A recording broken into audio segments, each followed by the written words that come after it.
So Saturday, Corey and Ashley went to the Tibbs training in Addison, and they got some really great tips on how to help our IB evaluators go to knowledgeable children when they walk into your room. So I'm going to let them share what they learned.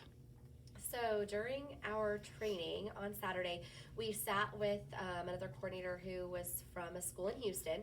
They just went through their second round of evaluations, and she had an awesome suggestion for us because I know a lot of us are feeling the pressure that we know that they're going to come in and probably ask the few kids that we don't want them asking questions about the unit. And she had a really, really great suggestion about having or choosing 2 kids from your classroom to be your IB ambassadors. And basically what that would mean is just kind of jump up and greet whoever walks into the room and welcome them into the room, and then kind of just start taking them around the room and showing them your IB board, the things that you're doing in your classroom, and kind of just start those conversations about those IB things that they're going to be asking questions about. Yeah, and they could even say, hi, my name is so-and-so, I'm our classroom IB ambassador, and I'm here to answer any questions and tell you about what we're learning about. They could even take them in the hallway to show any displays we have, or down the hall to show them your grade level IB board. And we asked her, we're like, oh my gosh, this is fabulous.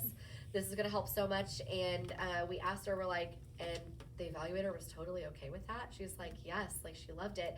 And so then she also mentioned that when you sit in your team conference and your team interview with the evaluator, if that comes up in conversation, what her teacher said is they just said, we have IB ambassadors because we have lots of visitors in the building, and that way the teacher and we can continue teaching without interrupting the flow of our lesson by having them just go greet and then be able to show whoever's visiting around the classroom.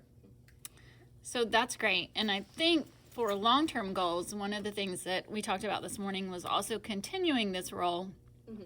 Because part of what IB asks is how do we help new learners get acclimated into IB?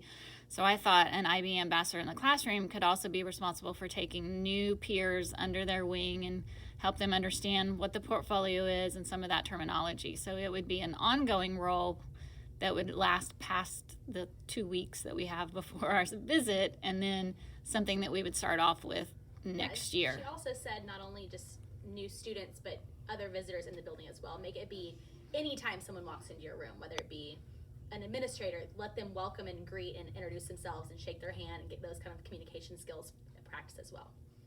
Yep, love it. So I think we're going to put together a little kind of jobs duties list for this role.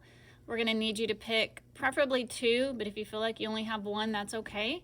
I need you to submit your names to me in an email, and then one day this week I'm going to poll your learners and kind of give them an introductory as to what it is that we're looking for, and then hopefully between the next 2 weeks we will kind of hit those kids over and over with vocabulary that we want them to then turn around and use in their conversations. So we'll focus on all learners because you never know, this system may fail, so we still want to be visiting with all of our kids and talking the talk, but we want to get some extra emphasis on your ambassadors. Yeah, maybe even have a chance to maybe practice having administrators or Miss Ward come into the classroom and having them practice in a classroom setting too, hopefully. Yes, absolutely. We can handle that. So, all right, great job, ladies. Thanks.